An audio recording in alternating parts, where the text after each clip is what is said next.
कश्मीर से पहले गिलगित के अंदर से ये आर्टिकल हटाया गया था, तब तो कोई पाकिस्तानी नहीं बोला। तब तो गिलगितियों ने इतना एहतजाज किया था कि हमें हमारा हक दिया जाए, यहाँ कोई पाकिस्तानी नहीं आएगा। क्योंकि आज भी अगर देखें तो कश्मीर बताए, हम भी तो बुचर ऑफ कश्मीर हुए ना, जिन्होंने 75 सालों में सिर्फ कश्मीर की आजादी का, कश्मीर की यकजहती का, कश्मीर के जद्दोजहद का गला घोंटा है। आज अगर वो कश्मीर किसी प्लेटफॉर्म पे खुद को रिप्रेजेंट करने जा रहा है, तो हम आज भी उस कश्मीर का गला दबाने के लिए आर्ग्यू करने लग गए तमाम ममालिक से कि मत जाओ, मत करो, मत लड़ो, मत उनकी डेवलपमेंट होने दो। तो फिर हम भी तो बुच्चर हुए। वहां पर यूएस सिटीजन हो गए हैं। तो जो बाइडेन ने कहा कि जितने सिटीजन वहां पर आ गए स्टेडियम में, मैं स्टेडियम के अंदर लोगों की तादाद कैसे कम करवाऊं। नरेंद्र मोदी की स्पीच सुनने के लिए यूएस सिटीजन स्टेडियम को भर चुके हैं।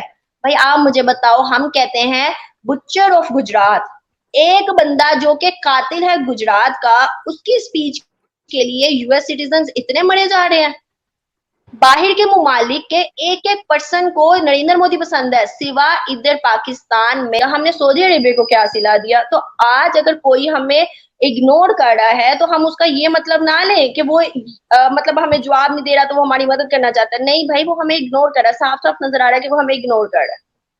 पाकिस्तान ने कश्मीर को क्या किया? 75 साल हो गए कश्मीर का नारा लगाते हुए, कश्मीर कश्मीर करते हुए। तो आज जब G20 इतना बेनिफिशियल साबित होने जा रही है, G20 की मीटिंग कश्मीर के लिए, कश्मीरी यूथ के लिए, कश्मीरियों के लिए, तो पाकिस्तान उस मुद्दे के खिलाफ खड़ा हो गया। तो आपको नहीं लगता कि ये तो खुदगर्जी है बहुत ज्यादा, कि इतने बरसों से इसका मतलब हमें कश्मीरी जमीन और कश्मीरी लोगों से कोई लेना देना नहीं था, हम तो अपने आप में एक जंग लड़ रहे थे। मैंने नोट किया कि जहां हमने जिना का घर जलाया तो जिना की फैमिली किधर है? जिना की फैमिली तो इंडिया में है।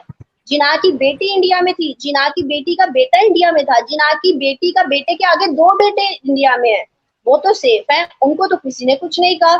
आज तक हमने उनके बारे में कोई न्यूज नहीं सुनी, लेकिन हमने तो जिना के ना होने के बावजूद भी जिना का घर जला दिया। कि आज एक एक कश्मीरी इंडिया का उठ के बोल रहा है कि हम बहुत खुश हैं, हमें पाकिस्तान से कोई कंसर्न नहीं। हम आज भी कहते हैं कि वो सारों के ऊपर डंडा है। न्यूज नहीं है कि पाकिस्तान इस तरह के पंजाबी जुबान में को तो हर कंडे इख्तियार कर रहा है कि पीछे हो जाए सारे हिंदुस्तान से। ये बहुत पहले से चलता आ रहा है। हम हर बार देखते हैं कि जहां पर मुस्लिम कंट्री इंडिया के साथ हमें इन्वॉल्व नजर आती है, चाहे वो ट्रेड में हो, चाहे वो किसी भी चीज में हो, तो पाकिस्तानी प्राइम मिनिस्टर्स की भरपूर कोशिश होती है कि वो हमारे जो मुस्लिम कंट्रीज है उनको अपने हाथों में ले ले। तो मैं ये समझती हूँ कि जहां पर आप अपने मुस्लिम बरादरान को अपने साथ इन्वॉल्व नहीं कर सकते, आप अपनी इतनी ज्यादा इम्पोर्टेंस क्रिएट करो, आप अपने मुल्क को इस तरह आगे बढ़ाओ कि मुस्लिम बरादरान नहीं बल्कि पूरी दुनिया आपके पास आए। आपको किसी को कहने की जरूरत ही ना पड़े कि भारत के पास ना जाओ, आपको किसी को कहने की जरूरत ही ना पड़े कि इस मुल्क में ना जाओ, आपके पास खुद चल के सारे आए। पाकिस्तान को तो इस तरह से इमेज क्रिएट करना चाहिए। हम लोग देखें, पाकिस्तान एक मुल्क है, एक जमीन है। हम लोग अक्सर अक्सर क्या, हर कोई बोलता है पाकिस्तान ने कुछ नहीं दिया, पाकिस्तान ने ये नहीं किया। पाकिस्तान कैसे दे जब पाकिस्तान के ऊपर मुसल्लत ही ऐसे हुक्मरान है, मुसल्लत ही ऐसे अदारे हैं, तो पाकिस्तान क्या करेगा। तो ये चीज है। मैंने ये पीछे ही 2-3 दिनों पहले ये टॉपिक किया था कि सऊदी अरेबिया ने साफ साफ बोला है कि आप अगर हमें रोकते हैं तो किस बिना पे रोकते हैं। हमें अगर हिंदुस्तान के साथ अच्छे ताल्लुकात बनाने हैं तो हमारा फायदा है, हम बनाएंगे। आप देखती हैं कि दुबई से, मुंबई से जो है इंडिया तक, यूएई तक वो एक टनल बना है जिससे ट्रेन आसानी हो जाएगी। सऊदी अरेबिया का भी ये मतलब प्लान चल रहा है। ईरान ने जो पाइपलाइन है प्लेंटी पाकिस्तान को डाल दिया, इंडिया के साथ वो काम शुरू कर दिया। भाई आप लोग अपने वादों पे पूरा तो उतरो। $15 बिलियन की आप लोगों को प्लेंटी रैली है, आप लोग खुद उस पर काम नहीं करे। कितना टाइम हो गया था। आप सी पैक का काम देख लें, चाइना कर रहा है तो कर रहा है, हमारा इस पे क्या काम चल रहा है। तो मतलब ये चीजें हैं, आप लोग मतलब आगे बढ़ ही नहीं रहे, तो आपका कौन मुल्क साथ देगा। अभी सऊदी अरेबिया अगर जाता है, कल से आई थिंक सो इसकी समर स्टार्ट हो रही है, तो सऊदी अरेबिया जाता है तो well and good, Saudi Arabia के लिए बहुत अच्छा है। अपने मुल्क के लिए हर कोई सोचता है, उनके बेनिफिट्स हैं। और मुझे 100% यकीन है कि अब कोई भी कंट्री हो, चाहे वो टर्की हो, चाहे वो सऊदी अरेबिया हो, चाहे वो ईरान हो, सब हर एक जो है वो हिंदुस्तान से ताल्लुकात बेहतर करेगा। अच्छा, हम अगर बात करें इसमें कुछ ऐसे ममालिक हैं जिन्होंने पाकिस्तान के कहने के बाद अभी तक जवाब नहीं दिया। आपको क्या लगता है उनके जवाब का डिले इस वजह से आ रहा है कि वो पाकिस्तान को सपोर्ट करना चाहते हैं या कोई और वजह हो सकती है? नहीं, वो इस वजह से उन्होंने जवाब, जहां तक मुझे लगता है कि इस वजह से जवाब नहीं दिया ताकि वो पाकिस्तान को इग्नोर कर रहे हैं। बिकॉज पाकिस्तान की सिचुएशन हमारे सामने है। जब अपने ही घर के लोग आपस में खाना जंगी करेंगे तो बाहर के लोग आप पे क्या यकीन करेंगे। अब आपके घर में मुसलसल लड़ाई हो रही है तो पड़ोसी एक दफा समझाएंगे, दो दफा समझाएंगे, रोज रोज आके खुद को जलील तो नहीं करेंगे। तो सऊदी अरेबिया जो हमारा राइट हैंड, टर्की हमारा लेफ्ट हैंड था, उन दोनों ने बड़ी मदद की हमारी। सऊदी अरेबिया ने एन उमर डिफॉल्ट होने के चांसेस पे भी हमें $3 बिलियन दिए थे। टर्की ने भी भरपूर मदद की। हमने टर्की को क्या सिला दिया, हमने सऊदी अरेबिया को क्या सिला दिया। तो आज अगर कोई हमें इग्नोर कर रहा है तो हम उसका ये मतलब ना लें कि वो मतलब हमें जवाब नहीं दे रहा तो वो हमारी मदद करना चाहता है। नहीं भाई, वो हमें इग्नोर कर रहा है, साफ साफ नजर आ रहा है कि वो हमें इग्नोर कर रहा है। अनम, आपने बात की कि हमने क्या सिला दिया, तो अगर सिले की बात है तो आपके सामने है कि पाकिस्तान 75 साल से कश्मीर कश्मीर करता आ रहा है, मगर आज पाकिस्तान को ये बात पता भी है कि अगर G20 वहां पे कंडक्ट होती है तो कश्मीरी यूथ को बहुत सारे प्लेटफॉर्म्स मिल सकते हैं, कश्मीरी यूथ बहुत आगे बढ़ सकता है, कश्मीर तरक्की कर सकता है, वहां का इंफ्रास्ट्रक्चर स्ट्रांग हो सकता है। ये सारी बातें जानने के बावजूद भी पाकिस्तान इसके खिलाफ खड़ा हुआ है। तो कश्मीरी यूथ की आवाज उठा रहा है कि अब पाकिस्तान तो कहता है वो हमें सपोर्ट करता है, अगर सपोर्ट करता है तो अब हमें सपोर्ट क्यों नहीं कर रहा, अब हमारे खिलाफ क्यों खड़ा है।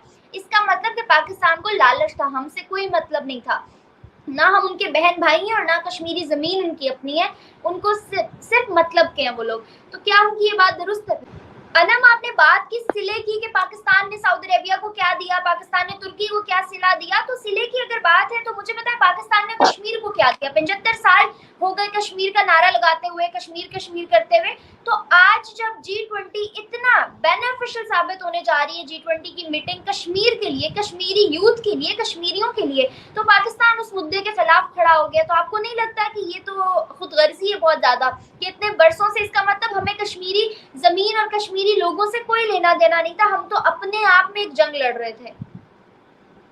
हमेशा आपने अपने सवाल में ही अपना जवाब दे दिया है। मैं यही बोलने लगी थी कि हम अपने पहले कश्मीर के ऊपर नजर डालें।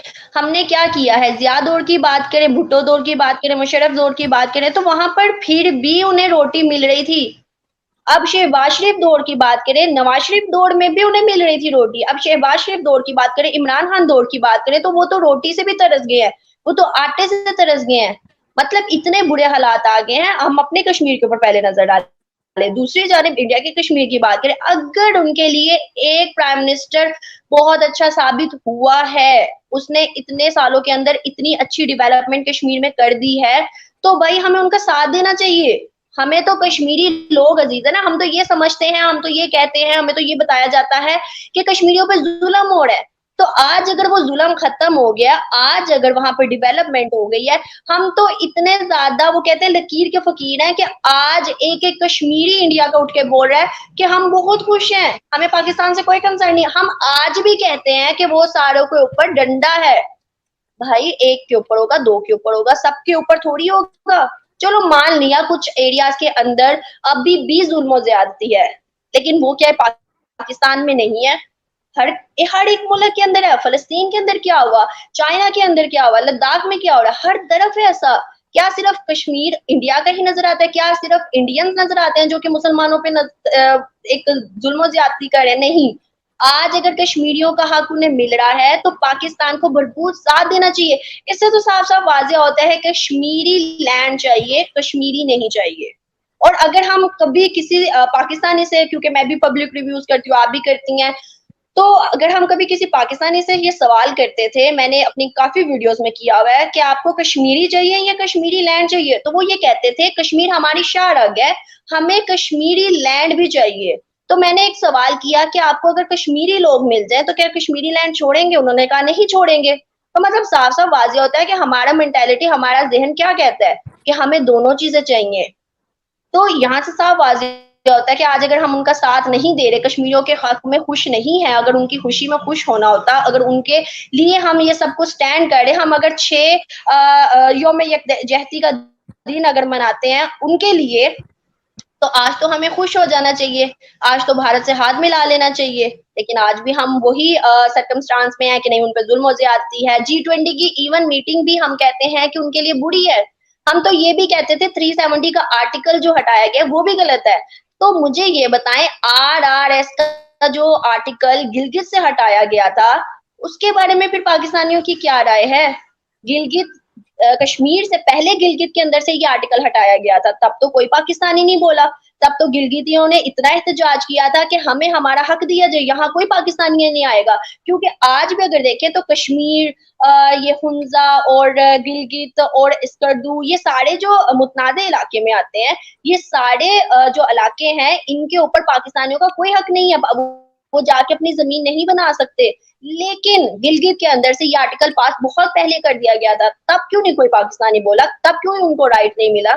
आज कश्मीर की अगर बात करते हैं तो ऑपोजिशन में वो भी खड़े होते हैं, इंडियंस भी सवाल करते हैं, कश्मीरी भी सवाल करते हैं। तो यहाँ पर साफ साफ नजर आ रहा है कि पाकिस्तान अगर खुश होता, पाकिस्तान कश्मीरियों के हक में अगर बात करता, तो आज G20 की मीटिंग में खुद भी इन्वॉल्व हो जाता। ऐसा ही है। अनम, अगर बात करें तमाम बाकी ममालिक की, तो आपको क्या लगता है पाकिस्तान कश्मीर में आने से क्यों रोक रहा है तमाम ममालिक को? क्या वजह हो सकती है सामने अभी तक नहीं आई है? मेरे पॉइंट ऑफ व्यू से जहां तक मुझे लगता है, मैं विश के G20 के मीटिंग के अंदर अगर बड़े बड़े ममालिक लाइक मुस्लिम बरादरान हमारे अगर चले जाते हैं, वो देखेंगे।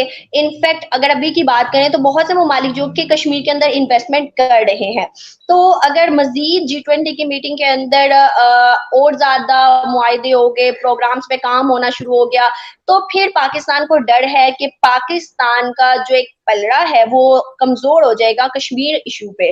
वो यूएन के अंदर अगर जब भी हम पहले देखते हैं, बात करते हैं, तो यूएन रेजोल्यूशन को नहीं मानता। आप भी जानते हैं, मैं भी जानती हूँ कि यूएन रेजोल्यूशन साफ साफ कहते हैं कि कश्मीर, हमारे कश्मीर से पहले अफवाज हटाई जाए, फिर जाके कश्मीरी जो है इलेक्शन करवाए जाएंगे दोनों तरफा। जब इंडियन की अफवाज इधर आएगी और हमारी अफवाज हटेगी, तो यूएन रेजोल्यूशन तो ये कहते हैं। तो यूएन रेजोल्यूशन को भी नहीं मानते हम लोग, हमारे प्राइम मिनिस्टर्स, लेकिन कश्मीरी मसला लाजमी रखते हैं। तो उनको यही डर है, जहां तक मुझे लगता है, कि कश्मीर मसला जो है वो थोड़ा सा डाउन चला जाएगा अगर सारे बड़े ममालिक G20 ग्रैंड कंट्रीज अगर कश्मीर चली गई और मजीद वहां पर डेवलपमेंट और प्रोजेक्ट सबने स्टार्ट कर दिए, तो पाकिस्तान थोड़ा सा अलोन हो जाएगा। अच्छा ना, पाकिस्तान में फिलहाल जो क्राइसिस चल रहे हैं, आपको नहीं लगता कि पाकिस्तान उनको इग्नोर करके और कश्मीर के मुद्दे में जबरदस्ती टांग फंसा रहा है, जबकि उसकी जरूरत भी नहीं है? सॉरी, कौन सी प्राइजेस समझ नहीं आई मुझे। मैं कह रही हूँ पाकिस्तान में चलने वाले क्राइसिस इस हद तक बढ़ चुके हैं, उनको इग्नोर करके पाकिस्तान उनको इग्नोर करके और कश्मीर मुद्दे के अंदर अभी भी टांग फंसाए बैठा है, जिसका कोई फायदा नहीं है। देखिए, ये बात आप बोल रही हैं, ये बात मैं बोलूंगी नहीं, ये बात इंटरनेशनल मीडिया बोल रहा है, ये बात बाहर के मुमालिक बोल रहे हैं, ये बात हमारे मुस्लिम बरादरान बोल रहे हैं कि अभी आपको अपनी इकोनॉमी स्ट्रॉन्ग करनी चाहिए, अभी आपको मुश्किल हालात में से निकलना चाहिए, अभी आपको डिफॉल्ट के रास्ते से पीछे आना चाहिए, अभी आपको अपने साथ मुमालिक के साथ ट्रेड करके अपने जो मसले मसाइल है उसे सॉल्व करना चाहिए। आप तो अभी भी अपने कश्मीर इशू पे, अभी देख लें, बिलावल भुट्टो गए, उन्होंने भी ये किया। उससे पहले यूएन के अंदर जब हमारे शहबाज शरीफ गए, उन्होंने भी यही किया। हमारे ये डिफॉल्ट का रास्ता तो ऑलमोस्ट मुझे लगता है कि 6 मंथ 5 मंथ तो हो गए हमें। इमरान खान के बाद जब ये सिचुएशन बहुत ज्यादा क्रिटिकल होती गई, आज भी अगर हम देखें तो इवन के गिरफ्तारियां कर रहे हैं, जो बोलता है उसे उठा लेते हैं, जो बोलता है उसे गिरफ्तार कर लिया जाता है। जो अभी ये देखें कि आपस की लड़ाई, आपस की जो पार्टीज इन्वॉल्व है एक दूसरे के, तो किसका नुकसान है? पाकिस्तान का नुकसान हुआ, पाकिस्तान की चीजों का नुकसान हुआ, पाकिस्तानी लोगों का नुकसान हुआ, जानी नुकसान हुआ। हमने तो ये भी नहीं नोट किया, मैंने अपनी एक वीडियो की थी तो उसमें हमने तो ये भी नहीं नोट किया कि जहां हमने जिना का घर जलाया, तो जिना की फैमिली किधर है?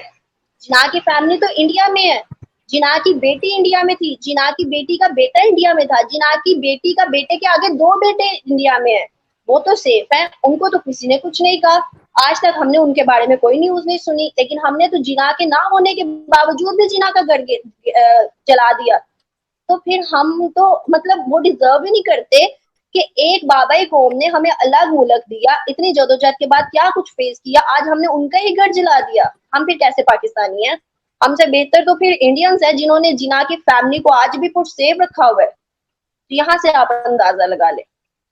अना, मैं कुछ दिन पहले एक इंटरव्यू देख रही थी, एक जर्नलिस्ट ने एक नॉर्मल इंसान से पूछा कि पाकिस्तान के करंट सिनेरियोज पे क्या कहोगे, और उसने बहुत जज्बाती होकर जवाब दिया कि मुझे बताएं ये पकड़ रहे हैं जो लोग, उनको क्यों पकड़ रहे हैं? जो बोलता है कभी कत्ल कर दिया जाता है, कभी गायब करा दिया जाता है, कभी जेल में डाल दिया जाता है, कभी उसकी जुबान बंद कराने के लिए डिफरेंट हथकंडे अपनाए जाते हैं। तो क्या मुल्क इनके बाप का है जो हम बोल भी नहीं सकते?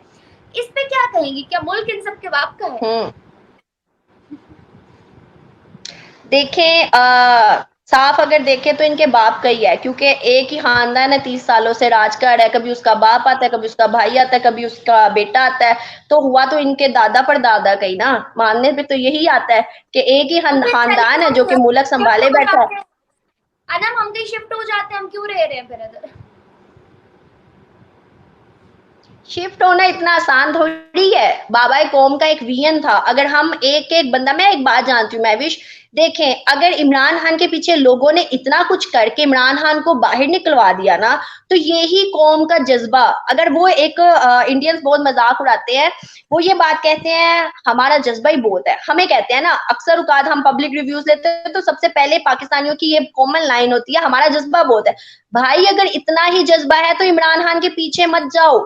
अगर इतना ही जज्बा है तो अपने लिए लड़ो। इतना ही जज्बा है तो एक एक बाहर निकल के रोटी के लिए लड़ो, आटे की महंगाई के लिए लड़ो। पेट्रोल महंगा होता है तो पेट्रोल की लाइनें लगा देते हो। अनम, ऐसा ही है। इमरान खान के पीछे जाने की आपने बात कही, तो ये वो कौम है जिनको इस चीज से घंटा फर्क नहीं पड़ता कि क्या हो रहा है, क्या चल रहा है।